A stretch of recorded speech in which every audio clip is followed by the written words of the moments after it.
Bonjour à vous et bienvenue à votre cours éthique et professionnalisme. Merci d'être là encore cette semaine, que vous soyez là, ici en classe virtuelle. On est tout près d'une cinquantaine maintenant en classe virtuelle. Sinon, par podcast, j'ai vu qu'il y en a plusieurs là, qui s'étaient abonnés au podcast puis qui téléchargent les épisodes. Comme ça, chaque semaine, le professeur met la table pour leur module. Sinon, cette semaine, ce sera 2 modules. Donc, aujourd'hui, je vous avertis, ce sera légèrement plus long. On n'en a pas pour 3 heures non plus, là, mais je dirais 3 quarts d'heure. On devrait faire le tour de ces 2 premiers modules. On aura mis la table et je me serai même permis, je vous le promets, de répondre à vos questions. Aujourd'hui, donc, 2 modules. Le premier module, c'est un module, le module 4. Donc, avant d'en parler peut-être, je me permets de vous remercier pour les mimes que vous me faites, là. Il y a une page de mimes. À chaque session, j'ouvre une page pour, je me dis, les étudiants vont me faire des liens humoristiques, je dirais, entre la culture mimétique et le contenu du cours. Chaque session, ça mord un peu à l'hameçon, mais pas tant que ça. Écoutez, là, cette page-là est en feu, littéralement. Il y a beaucoup de bons stocks, là. Vous irez voir. Il y en a qui me font des liens parfois ténus avec le cours, mais souvent, là, c'est tout à fait pertinent. Avec le cours, vous irez voir un peu à quoi ça ressemble, mais disons que j'ai beaucoup de plaisir à consulter tout ça. 2 modules, donc, cette semaine. Le module 4 sur la grille de Legault. Hein, Legault, ce n'est pas notre premier ministre qu'on voit là, ben, plusieurs fois par semaine maintenant. Non, c'est Georges Legault, que je vous présenterai peut-être un peu plus tard. C'est la grille d'analyse que nous allons utiliser dans ce cours. Elle vous sera expliquée dans le module 4. Vous en aurez besoin pour résoudre votre problème. Donc, tout ce qui est le gros TP de ce cours, le TP2, vous aurez besoin de la grille que j'explique dans ce module 4. Donc, je vous invite à consulter dès maintenant ce module 4, à vous familiariser avec cette grille et ensuite, ben, vous pourrez l'utiliser pour votre TP2 puisque ça s'en vient dans les prochaines semaines. L'autre module, c'est le module 5 qui est un module, je dirais, côté pédagogie qui est assez classique, là. C'est l'histoire du professionnalisme. Donc, je vous raconte cette histoire. La structure du cours, c'est historique, donc c'est pas très chronologique. Puis, je fais mon possible pour vous rendre cette histoire la plus agréable et palpitante possible plutôt, en m'assurant là, que ben, vous connaissiez là, les principales balises. Donc, module 4, je me permettrai d'en dire quelques détails. Tiens, je vois là, Valérie Roberge, auxiliaire de secours, qui est là maintenant en classe. Bonjour Valérie, bienvenue. Je suis content que tu sois là aujourd'hui. Module 4, donc. Le module 4, c'est la grille de Legault, la grille d'analyse. Cette grille, elle est relativement simple, mais il faut quand même prendre le temps là, de bien l'explorer dans l'enregistrement de cours. Hein, vous avez accès à l'enregistrement de cours que j'ai donné cet hiver. Les explications sont nombreuses. Je prends 3 heures avec mes étudiants pour non seulement leur expliquer la grille, mais comment on peut la mettre en application avec un cas pratique concret. Vous irez voir c'est quoi le problème que j'ai soumis à mes étudiants. Mais elle est simple, mais en même temps, j'ai multiplié dans le module, vous allez le voir, là, plusieurs façons de vous expliquer. Je pense que c'est un trait commun d'ailleurs entre le module 4 et module 5. Il y a beaucoup de contenu, mais il y a beaucoup de contenus qui sont des redites du contenu. C'est-à-dire qu'il y a une vidéo, il y a une autre vidéo qui a plusieurs redites sur la première vidéo, mais le but, là, c'est qu'à force d'écouter tout ça, à force de vous raconter, par exemple, dans le module 5, l'histoire du professionnalisme de différentes façons, tranquillement, là, ça va rentrer dans votre tête. Hein. Le but, il y a une approche pédagogique qui est celle-là, là, multiplier les contenus, plusieurs redites, et à force de se le faire redire, de l'utiliser de plusieurs, de le voir sous toutes ses coutures, ça finit par tranquillement rentrer. Sinon, là, vous allez voir, le module 4, vous pourriez vous contenter de lire sur la grille de Legault, dans l'ouvrage en question, apprendre cette grille. Mais je dirais qu'une façon simple d'apprendre le contenu de tout ça, comprendre l'utilisation de cette grille-là aussi, c'est d'écouter le contenu, puis tranquillement, vous allez le voir dans la feuille de route. progressivement, lentement, mais sûrement, là, vous allez acquérir les principales notions de ce module. Donc, la grille, c'est une grille qui est en 4 phases. La première phase, elle est assez simple. Le Go vous dit, quand vous arrivez face à un problème éthique, d'abord, regardez les faits. Donc, prendre conscience de la situation, c'est ce que ça veut dire, là. Regarder les faits, analyser les faits, mesurer les faits, les conséquences positives, négatives sur chacun des parties, tout ça. C'est assez classique, je dirais, comme première approche. La deuxième phase de la grille, c'est celle sur les valeurs. Donc, ça, ce discours-là des valeurs, vous n'êtes pas toujours habitué à ça. Donc, je vous invite à faire attention aux explications, à lire aussi cette partie-là de la grille de Lego pour voir qu'est-ce qu'il veut dire, comment ces valeurs-là vont intervenir dans votre analyse d'un problème éthique. Donc, ça, c'est la phase 2, clarifier les valeurs sous-jacentes au problème, voir le principal conflit de valeurs, résoudre ce conflit de valeurs-là, identifier la valeur prioritaire. C'est ce qui vous attend dans cette deuxième étape. La troisième étape, c'est la prise de décision. Donc, pour ceux qui pensent qu'une décision, ça peut se prendre là, avec un peu de pif, ben, le Go, non, ne pense pas du tout ça. C'est-à-dire qu'il y a une phase d'analyse, analyse des faits, analyse des valeurs. Éventuellement, il y a une prise de décision, mais c'est une décision qui est prise à la lumière des précédentes phases d'analyse, l'analyse des valeurs, l'analyse des faits. Donc, la phase 3, c'est un peu tout ça. On vous explique comment construire un argument. Tout le langage qui est propre à l'utilitarisme, le déontologisme, ça va revenir dans cette troisième grande étape. Et la quatrième étape, le Go vous dit, vous devez partager. C'est l'étape de partage de sens. Une fois qu'on a analysé un problème, qu'on a pris une décision, comment mettre en œuvre cette décision-là, comment communiquer cette décision-là, avec qui, comment analyser la force, les limites de cette décision-là. Tout ça, ça vient dans une quatrième phase qui vous sera expliquée dans la grille de Lego. Donc, une grille, une seule. La grille est loin d'être parfaite. Ça fait plusieurs années là, que je l'utilise, la grille de Lego. Je l'enseigne. Aujourd'hui, je vois évidemment plusieurs failles, plusieurs limites, mais ça reste une grille qui est intéressante en français.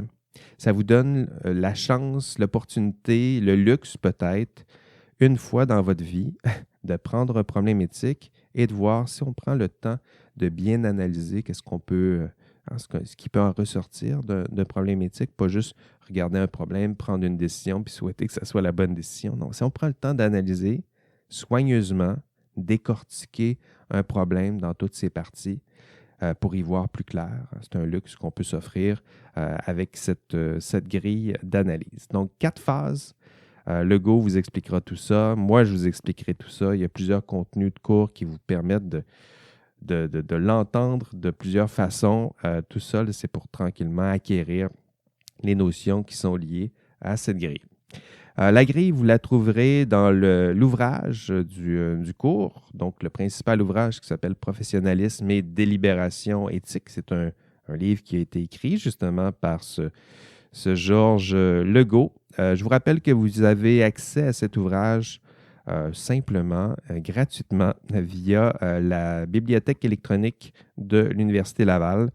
Avant, ce n'est pas tous les profs et l'université qui aimaient ce genre d'ouvrage à distance, gratuite, tout ça, là, mais aujourd'hui, je dirais qu'on est plusieurs à être plutôt contents de ce choix parce que disons que les livres et l'accès à la bibliothèque en ce moment, c'est plutôt, et même à certaines librairies, c'est plutôt compliqué. Donc, l'ouvrage, il est là. Il est gratuit. Vous allez sur la page, je crois que c'est matériel didactique du cours. Vous cliquez sur accès à la version électronique. Puis après ça, voilà, vous avez accès à l'ouvrage. Le chapitre 6, là, c'est le chapitre où Legault vous explique c'est quoi cette grille-là. Donc, il prend le temps de vous expliquer les grandes étapes et sous-étapes de cette grille. Puis, il vous donne même à la toute fin, là, dans les annexes, c'est l'annexe 2, oui, l'annexe 2, vous trouverez une copie de cette grille-là, une grille très synthétique que vous pourrez utiliser là, pour analyser éventuellement votre TP2. Donc, c'est ce qui vous attend. 4 phases. Legault vous explique une grille. Moi, je vous rappelle consommez ce contenu, lisez ce qu'on vous demande de lire, allez visionner les vidéos et si vous faites tout ça dans l'ordre ou dans le désordre, je dirais, vous allez acquérir les principales notions. Donc, la grille, 4 étapes. Première étape, on se concentre sur les faits. Deuxième, les valeurs. Troisième, il y a la prise de décision. Et finalement, le partage de sens. Donc ça, c'est ma façon de la résumer en quelques mots, mais je vous invite à... Ce ne serait pas suffisant de vous contenter de tout cela. Il faudra faire les étapes qui vous sont suggérées les tâches à faire qui vous sont suggérées dans ce module. Les objectifs, je me permets toujours de les annoncer. Ça vous permet de savoir où on s'en va, là où vous devrez être à la fin de la session, devrait être plutôt, de nommer, donc objectif 1, de nommer et d'expliquer les principales étapes de la grille. Donc, pas juste les nommer, mais les nommer quand même, et les expliquer. Donc, si pour vous, la lecture, c'est suffisant pour apprendre à les nommer et les expliquer, bien, ça sera réglé. Mais sinon, à force de vous les faire expliquer dans des différentes vidéos, ce sera plus simple pour vous. De nommer, expliquer les étapes, les sous-étapes de cette grille en question. D'utiliser dans le troisième objectif, utiliser un outil d'analyse approfondie pour résoudre un problème éthique. Ça, c'est carrément le TP2. Donc, cet objectif-là, vous allez l'atteindre à travers votre TP2. Utiliser la grille et l'appliquer à un cas d'éthique appliquée, un problème d'éthique appliquée que vous aurez vous-même conçu dans le TP1. On y reviendra au TP1. Et finalement, il y a toute la question de la notion de risque et de gestion de risque éthique.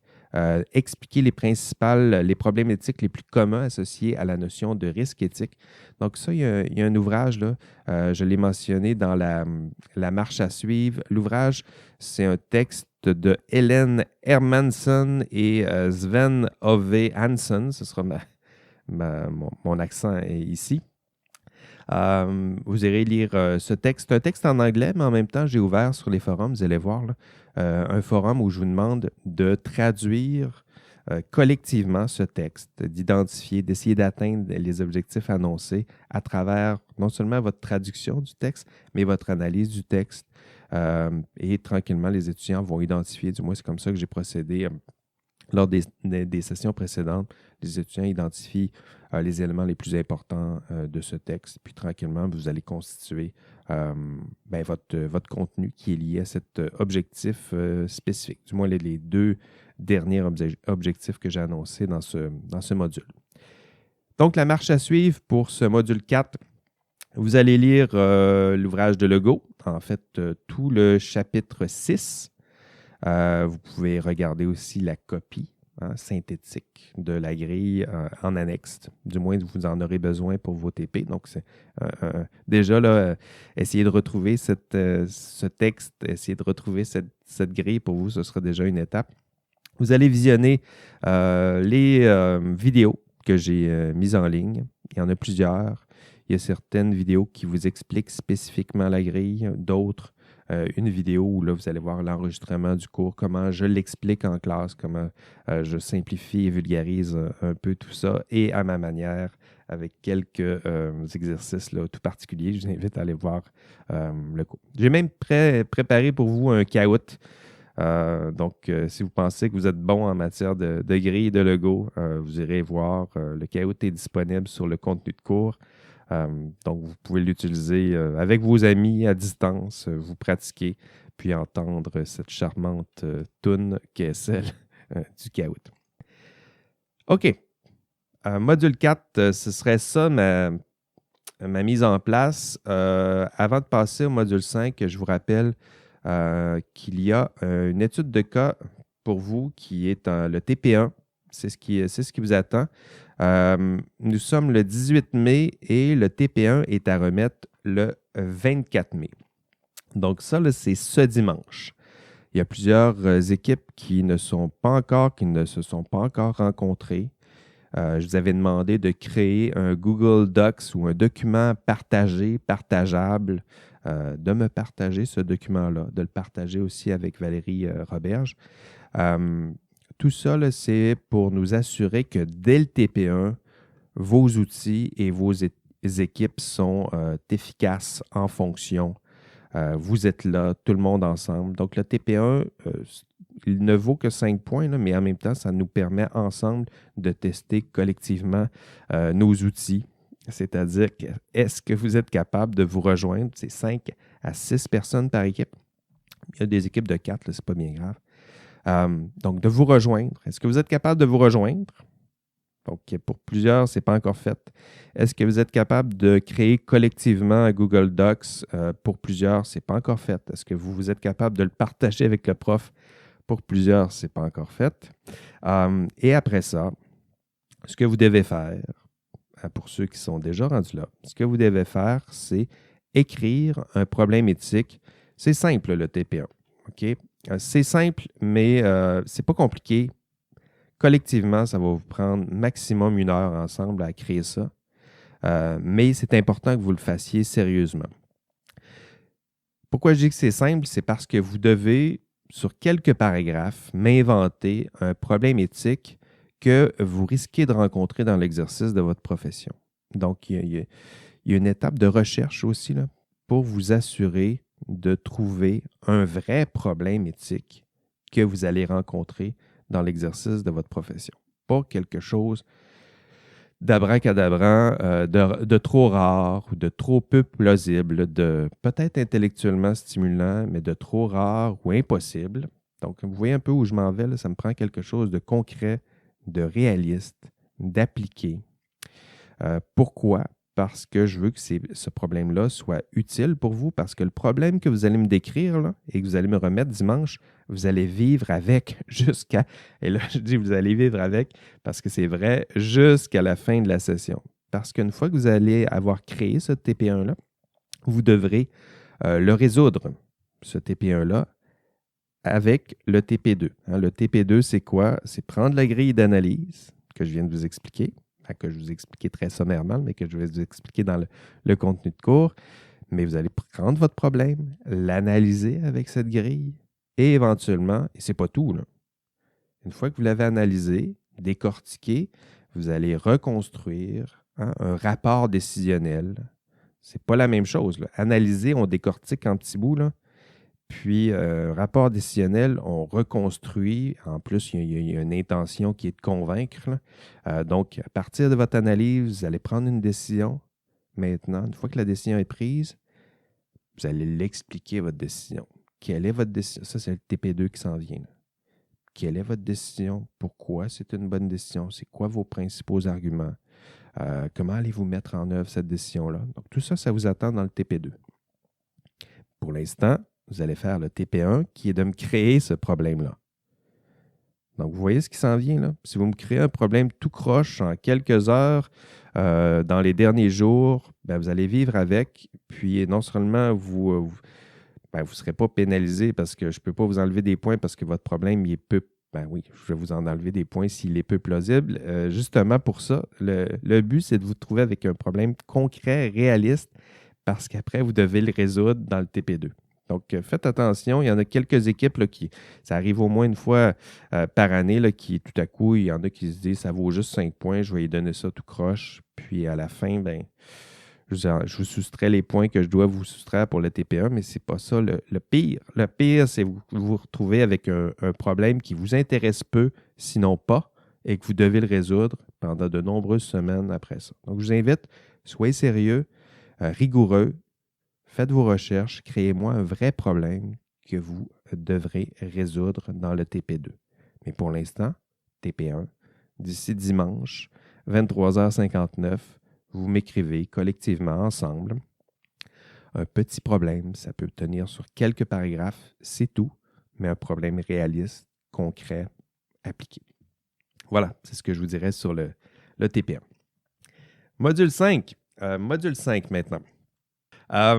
Donc, le module 5, c'est un modèle qui est conçu en ordre chronologique. Donc, on retourne en 1840, puis je vous explique comment, tranquillement, progressivement, s'est mis en place plutôt le système professionnel dans lequel vous allez bientôt faire vos premiers pas. Donc, pour vous, c'est plutôt récent, le système professionnel. Pour certains d'entre vous, du moins, là, à travers les années, là, j'ai appris à saisir où vous en êtes. Là. Puis pour plusieurs d'entre vous, vous connaissez très mal le système professionnel. Vous confondez ordre professionnel et syndicat, par exemple, deux entités avec des intentions tout à fait différentes. Vous connaissez évidemment mal l'histoire du professionnalisme, donc ne comprenant pas l'histoire, le passé, vous avez de la difficulté à faire sens de tout ça, à comprendre qu'est-ce qui se cache derrière ce système professionnel et surtout, vous avez de la difficulté à en identifier le sens. Hein? C'est-à-dire que vous allez bientôt faire partie d'un ordre professionnel. Et si on ne fait pas cette étape-là, là, de vous raconter un peu l'histoire, mais vous allez faire partie d'un ordre professionnel qui, pour vous, a peu de valeur, peu de sens. Puis après ça, vous vous retrouvez dans une drôle de situation où vous serez encadré, balisé par une institution, une organisation qui pour vous a peu de valeur, sinon peu de sens. Donc le but, là, tout ça, de vous raconter l'histoire du professionnalisme, c'est de vous aider à saisir le sens, saisir le passé pour reprendre la formule pour mieux saisir là, où vous en allez avec tout ça. Et surtout, dans quel pas là, bientôt, dans quel chemin vous allez bientôt faire vos premiers pas. Cette histoire était là bien avant vous. Il y a du sens, il y a des gens qui se sont réunis bien avant vous.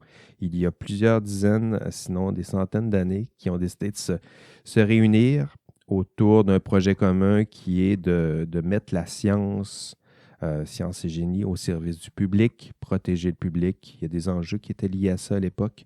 Ces enjeux-là sont toujours, sont pas exactement les mêmes, mais je dirais que les valeurs sont à peu près les mêmes. Donc, tranquillement, vous irez voir ce module. Je vous raconte à ma manière ce système qui est celui du système professionnel. Alors, vous allez voir, c'est un système qui, au cours de l'histoire, c'est un mouvement je l'appelle de légitimisation sociale, là, c'est-à-dire que tranquillement, les professionnels comme vous se sont associés au nom de la protection du public et tranquillement, parce que leur fonction est de protéger le public, progressivement, ce regroupement de professionnels vont tenter de convaincre les appareils légaux et législatifs là, de leur donner un statut, leur donner une protection, leur donner une organisation, leur donner quelques privilèges. Mais le but, tout ça, c'est de se rappeler que les autres professionnels, les professionnels comme vous, lorsqu'un professionnel se présente là, à un client ou dans le public, hein, il est d'abord là pour se présenter au nom du public. Hein, il est là pour protéger le public. Il porte aussi en lui, je dirais que c'est son chapeau principal, typiquement, les professionnels en sciences et génie, il est là au nom de la science. Hein. Lorsqu'un ingénieur ou un arpenteur géomètre se pointe sur le terrain, il est là au nom de la protection du public. Hein. C'est pour ça c'est ce qui lui donne son statut, sa noblesse, sa force. Il est là aussi au nom de la science. Donc, il n'est pas là pour écouter les opinions de tout un chacun et s'y conformer, sinon parce que la personne est en position d'autorité. Non, il est là surtout pour défendre aussi, non seulement le public, mais la science. Et il est aussi, maintenant, je vous disais que c'est un mouvement de légitimisation, le professionnel au cours de l'histoire s'est vu reconnaître sa fonction, son statut, ses pouvoirs par le législateur. Donc aujourd'hui, un professionnel se présente au nom de la loi aussi, c'est-à-dire qu'il a le système de droit et je dirais de justice derrière lui. Lorsqu'un professionnel se présente sur le terrain, c'est au nom de la science qu'il peut parler, c'est au nom de la protection du public qu'il peut parler et aussi c'est au nom de la loi. Parce que pour plusieurs d'entre vous, hein, vous êtes balisés par la loi. Vous avez, oui, des devoirs et obligations professionnelles. Et ces devoirs et obligations professionnelles, ce n'est pas juste de bonnes intentions, c'est aussi sa force de loi. Donc, il y a toutes sortes, on va y revenir un peu plus tard dans les autres modules, là, mais il y a une tension, notamment avec l'employeur. Là, vous avez toutes sortes il y a toutes sortes de lois qui sont en fonction justement pour vous donner une force collective pour négocier avec les différentes parties avec lesquelles là, vous allez interagir dans l'exercice de votre profession. Donc, c'est la courte histoire que je vous fais. Je l'ai racontée en 5 minutes. C'est évidemment trop bref, mais vous irez voir l'enregistrement de cours. Je prends le temps de passer à travers cette histoire du professionnalisme, voir un peu comment que le terme même professionnel a changé, ce qu'on appelait les ordres professionnels, ce qu'on appelle les ordres professionnels. Avant, c'était plutôt des corporations professionnelles. Donc, les termes ont changé. La force, la reconnaissance a également changé, évolué. La protection du public a toujours été là. Mais pour vous, ce sera intéressant de voir un peu, là, de se donner un petit peu de profondeur historique, là, voir un peu d'où vous venez pour savoir, pour reprendre encore cette formule, pour savoir un peu où vous allez avec tout ça. Et comme le module 4, dans les enregistrements, il y a plusieurs enregistrements qui vous sont proposés, plusieurs vidéos. Cette histoire vous est racontée de multiples façons. Moi, je vous la raconte au moins de 2 façons. Il y a Georges Legault, encore lui, donc qui va revenir dans ce module-là, qui lui aussi, j'ai quelques vidéos, des enregistrements avec Georges Legault. C'est toujours charmant. C'est un vieux professeur là, de Montréal qui roule CR là, à l'ancienne. Vous allez voir, c'est tout à fait charmant. Donc, lui aussi vous raconte l'histoire à sa manière. J'ai trouvé aussi quelques textes des auteurs qui ont des sociologues, historiens. Vous allez voir des textes où eux aussi vous racontent à leur manière l'histoire du professionnalisme. Le but, vous allez voir des recoupements, c'est sûr. Mais encore une fois, le but, c'est à force de consommer ce contenu, de lire, d'écouter, de visionner tout ça, mais tranquillement, là, les principales balises, les principales étapes de cette histoire qui est celle du professionnalisme, tranquillement, vous allez acquérir tout ça. Donc, allez voir les vidéos avec Georges Legault. Vous allez voir, c'est toujours charmant de voir ça. Les objectifs de ce module, module 5, à la fin, d'ici la fin de ce cours, hein, encore une fois, ce n'est pas pour rien que je vous donne les objectifs. Lorsque je vais concevoir votre examen, là, moi, je prends les objectifs puis je conçois une question d'examen avec tout ça. Par exemple, si je prends une question d'examen avec le cours 5, ben, je pourrais prendre une question d'examen puis vous demander d'expliquer comment, historiquement, les ordres professionnels se sont constitués au Québec. Donc, êtes-vous capable de l'expliquer? Êtes-vous capable de me donner quelques balises? Êtes-vous capable de, si je vous donne des balises, de les remettre en ordre? Êtes-vous, donc, ce genre de questions-là, le but, c'est de vous familiariser un peu avec tout ça. Être capable aussi d'identifier les principaux jalons de l'histoire du professionnalisme au Québec. Et dernier objectif, distinguer les différents modèles de professionnels, les différents modèles d'ordre professionnel. Pour ça, je ne les ai pas introduits, mais vous irez voir dans les contenus de cours. On aborde là, historiquement les différents modèles parce que ça n'a pas toujours été les mêmes modèles d'ordre professionnel qui ont été promus. Ce que ça veut dire, c'est le sens qu'on donne à un ordre professionnel, ça n'a pas toujours été le même sens. Le sens qu'on donne au terme un professionnel, ça n'a pas toujours été le même. Donc, tout ça, ça a évolué. Puis sociologiquement, on a observé des modifications, des nuances. J'ai sorti quelques archétypes là, pour bien que vous compreniez comment ces différents concepts ont évolué au cours de l'histoire. Et pour ça, là, vous aurez besoin d'aller voir les différentes vidéos du cours. Donc, module 5, c'est un peu ça. Les objectifs. La marche à suivre, bien, encore une fois, vous allez voir les vidéos.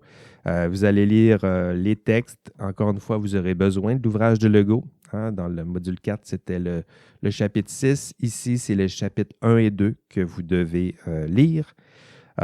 Et encore une fois, pour chacun des modules, il y a des forums. Les forums de discussion, encore une fois, comment je m'en sers, c'est que je vous pose des questions pour voir si vous avez atteint les objectifs de chacun des modules. Donc, pour vous, c'est une façon de vous pratiquer, de voir si effectivement vous êtes capable de répondre à des questions qui vérifient si vous avez atteint des objectifs de module. Et sinon, ben, vous pouvez voir un peu les réponses de vos collègues, voir où ils en sont, quelles sont les contributions qui sont les plus intéressantes, utiles de vos collègues. Souvent, je me permets de les identifier lorsque moi aussi j'explore les forums. Donc voilà, c'est ce qui vous attend. Il y a aussi les questionnaires. Donc les questionnaires, c'est un peu comme les forums, c'est des questions des fois un peu plus synthétiques, des choix de réponses. Mais là aussi, dans les questionnaires, j'essaie de voir avec vous. Et je vous donne 2 tentatives dans les questionnaires. Essayez de voir avec vous, est-ce que vous avez atteint les objectifs de ce module. C'est ce qui vous attend. Donc, 2 modules. Module 4, la grille de Lego.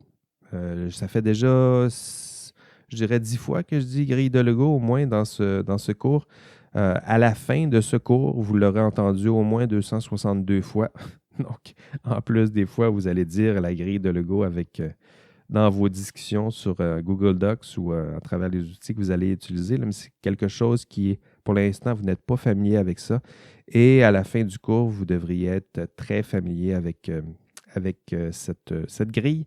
Et le module 5, qui est, encore une fois, très classique. Je vous raconte tranquillement l'histoire du professionnalisme au Québec avec ses grandeurs et aussi ses quelques misères. Donc, vous irez voir tout ça.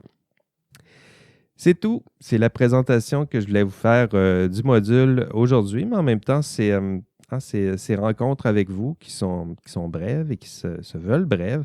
C'est aussi une façon de répondre à vos questions.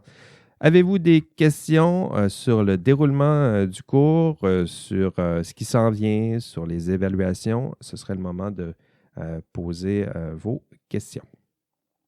Mathieu Coton pose une question sur le TP1. Doit-on nommer une entreprise et des personnes existantes ou peut-on rester un peu vague, dire une petite entreprise? Donc là, ici, je comprends bien le sens de votre question, Mathieu. Le but, c'est typiquement ce que j'aimerais, c'est que vous nommiez de vraies entreprises.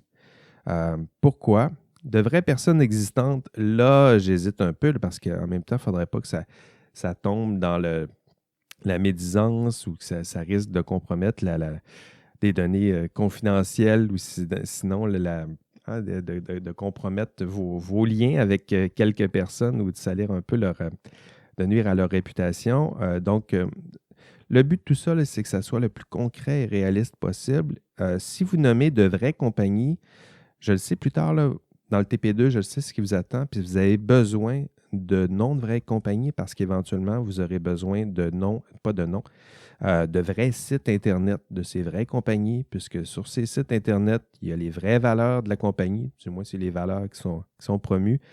Plusieurs de ces compagnies, vous avez accès à des codes de déontologie, à des énoncés de valeurs, même des fois à des promesses des ententes de qualité, par exemple, des normes, les normes ISO, par exemple. Il y a plusieurs compagnies qui vous disent les normes ISO auxquelles ils se conforment. Donc, tout ça, c'est un appareillage normatif très concret. Vous en aurez besoin dans votre TP2. Donc, moi, je vous dis, choisissez des vraies compagnies. Si vous avez peur de nuire à la réputation de cette compagnie, mettez en note de bas de page là, que tout ça, c'est fictif, mais en même temps, pour l'exercice, là, vous avez besoin de cibler des vraies compagnies. Cibler vos futurs employeurs, ça vous permettra déjà de mieux les connaître, de connaître. Si vous avez l'intention de postuler pour un employeur, c'est le bon moment. Là. Vous allez voir là, son site Internet, vous allez connaître ses valeurs. Éventuellement, là, si vous avez à faire une entrevue avec eux, là, vous allez connaître bien leur site, vous allez connaître leur énoncé de valeurs, vous allez peut-être même connaître certaines normes annoncées, peut-être même certaines normes internes, ce qui n'est pas rien. Donc, oui, ça me prend un vrai employeur, une vraie compagnie. De vraies personnes, je dirais non. Donc, vous pouvez l'appeler Monsieur Joe Machin, là, ça me dérange moins, mais de vraies compagnies, dans une vraie ville, dans un vrai contexte, très réaliste, là, ce sera essentiel pour que votre TP2 soit le plus efficace possible. Question Nicolas Hengel. Merci de votre question, Nicolas. Pour le TP1, doit-on prendre des cas qui ont excité ou pouvons-nous les exister? Donc, c'est pas exciter, c'est plutôt exister. Je comprends que ça vous enthousiasme, Nicolas, mais pas tant que ça. Donc, pour le TPA, doit-on prendre des cas qui ont existé ou pouvons-nous les imaginer? Vous pouvez prendre des cas qui ont existé. Mais les cas existants, il faut évidemment les changer suffisamment pour les rendre différents de la réalité. Et pourquoi? Parce que la tentation, et je l'ai vu avec certains de vos collègues là, qui me prennent des cas classiques, là, comme il y avait la fraude chez Volkswagen à une certaine époque. Il y a chez Desjardins la fuite de données confidentielles. Donc, il y a toutes sortes de cas existants, mais je dirais que la tentation pour vous, quand vous prenez un cas existant, c'est de croire que la bonne décision, c'est, étant donné que vous avez accès à des informations privilégiées, c'est-à-dire que vous savez que ça a mal tourné, c'est facile de juger à rebours les personnes qui ont pris cette décision-là et de vous dire ils ont pris la mauvaise décision. Donc, ce que je vous invite à faire, c'est peut-être vous inspirer d'un cas existant, le modifier suffisamment pour faire en sorte que vous fassiez vraiment l'effort de vous plonger dans la tête et dans la situation rencontrée par les personnes à l'époque. Si on prend Desjardins, qui est l'exemple peut-être le plus récent que vous avez vu circuler, le but, c'est pas de savoir, bon là ici, on sait que ça a vraiment mal tourné.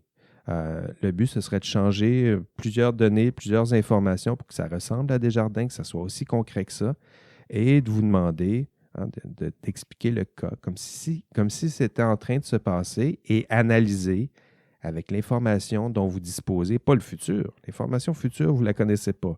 Mais l'information présente, qui est des informations qui sont là. Toutes les fois qu'on prend une décision difficile, on a accès à certaines informations. On ne sait pas comment ça va tourner, mais on essaie de prendre la meilleure décision avec l'information dont on dispose.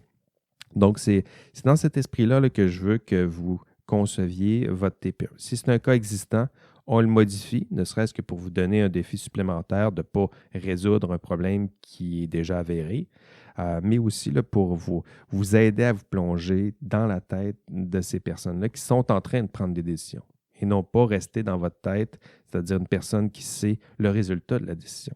Une vraie décision éthique, on ne sait jamais c'est quoi la bonne décision. On le sait après coup, c'était quoi la bonne décision. Si ça tourne mal, on se dit c'était pas une bonne décision. Mais l'important et le seul accès auquel vous avez, là, c'est être capable, tenter de prendre la meilleure décision possible, celle qui est la mieux argumentée, documentée. Après ça, si ça tourne mal, ben, c'est plus facile pour vous de revenir à rebours puis dire avec l'information dont on disposait, avec le processus qu'on s'est donné décisionnel, on a pris le temps d'analyser, on a pris la meilleure décision possible et non pas on a pris une décision comme ça avec notre pif, ça a mal tourné, puis arrangez-vous avec les explications. Donc voilà, ça ressemble un peu à ce qui vous est demandé. Voilà, ça répond à votre question. Je le vois bien ici dans la fenêtre de chat, Nicolas. Sinon, ce sera tout. Hein? Sinon, c'est mon cue. Sinon, ce sera tout pour cette semaine. On ne lâche pas ces 2 modules. Vous le voyez, là, ça va vite. Ça va vite.